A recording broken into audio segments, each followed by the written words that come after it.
Got it. And do you think some services providers do better at accommodating that sort of pricing? Do they all kind of accommodate that pricing fairly willingly now? How does that kind of work on the provider side in your view? Again, I can only speak for our company and how, the providers we used all seem to to be somewhat flexible to those type of terms. Again, it's particularly the larger companies, they all seemed okay with that. The one thing that probably is still not was not kind of an industry norm was on the development of these projects, because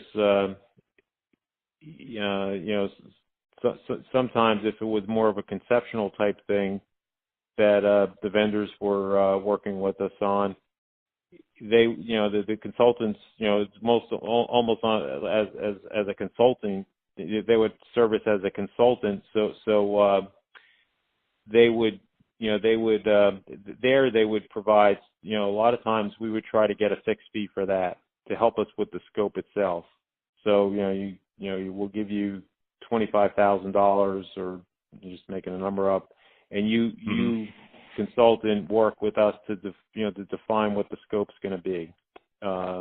Because sometimes we found that can get out of control if, more because of our organizations than it was the consultant, but they if they sat back, they can make a lot of money just with all the internal activities that we would go through and go on to get to develop the scope.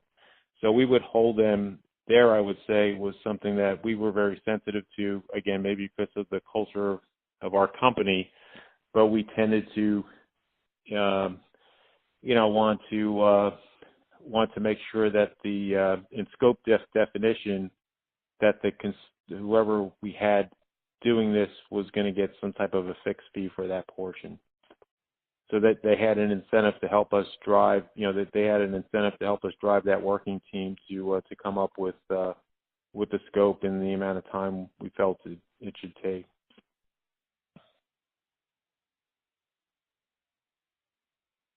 Got it. Okay. Well, let's turn a bit toward the actual providers that you're aware of. Can you share with me what companies you're most familiar with in this space? So you had listed, or somebody had listed, we did a fair amount of work with Accentra. We did work with. We've done a fair, some work with GE. We did work with Aspen. I can't recall some of the other ones that we did work with Deloitte. Honeywell. Yeah. Not so much with Honeywell because our technology was a bit different. We didn't do too much with Honeywell. How do you see the IBM? players? I don't know. Yeah. Oh, okay. Yeah, I did work with IBM also. How do you see the players try and compete with one another at this point? What's the nature of competition? So, or is there again, none? Or is it an oligopoly at this point? No, I would say not. I mean, I think. Again, it depends on the. I think to some degree it depends on the maturity of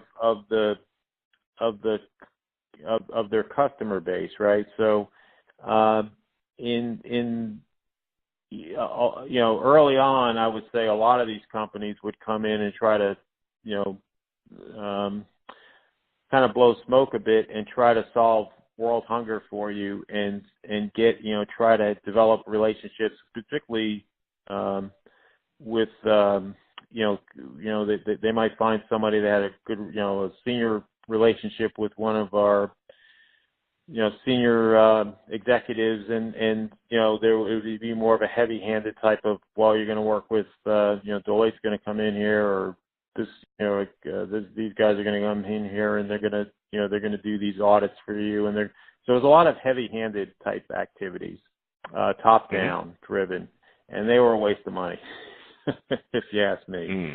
And we went through a phase in my company where, we got enamored with that, because, you get these outside consultants and they can, they were very, good at showing that they could kind of do everything for you. They could do they could do the upfront work and help you with option sorting and prioritization. And then they also, by the way, have teams that then can come in and do the execution of that project, deployment, everything. And it wound up we'd spend a lot of money and we'd do these large enterprise projects, and they were very it wasn't very effective.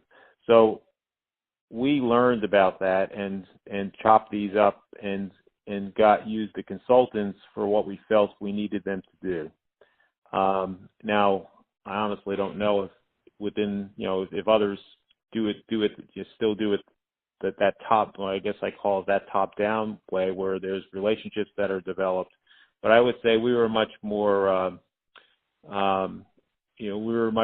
surgical, where we would use consultants or we would use these groups for what we felt we needed them to do.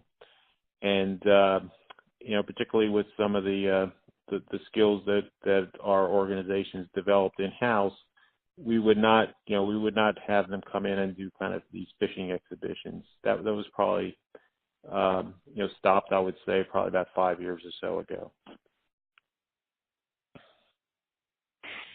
So to me, that's that was a big change in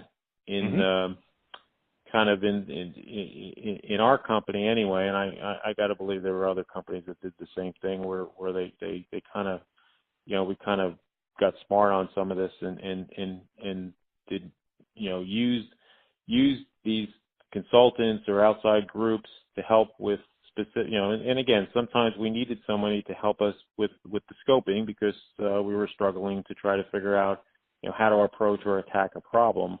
But then we would be much more specific on, well, this is the project, this is what we're looking for. When you're going to work with our working team, we would say we established a much more structure, internal to accommodate, using these outside services. Do you see any differentiation amongst the current players as it relates to kind of being able to access offshore resources? Is that an area of competitive advantage, or have all of them kind of built capabilities to the point that that's kind of a, yeah, go ahead. Yeah, I mean, I think nowadays you're talking about more on some of the engineering work and some of the things that they would have to do, for execution. Yeah, but most of the larger ones do that now. I don't see much of a differentiation. Got it. Who do you think is going to win in this market longer term? I mean, I hear a lot of difference of opinion between, you've got kind of the large diversified services players such as the Accentures, the Wipros, the Deloittes. Right. That there's a belief that because it's a scale game, they'll figure it out and really kind of edge out more the traditional kind of industrials players like Honeywell and Rockwell and GE. Do you have a viewpoint on either specific company or type of company you think is going to be best positioned to win? So again, I think there's always a niche. Some of these smaller companies, there's always a niche for them in whatever area they of expertise they may need. They may offer. But in general, I think honestly, the larger multinational companies that they can kind of follow us around.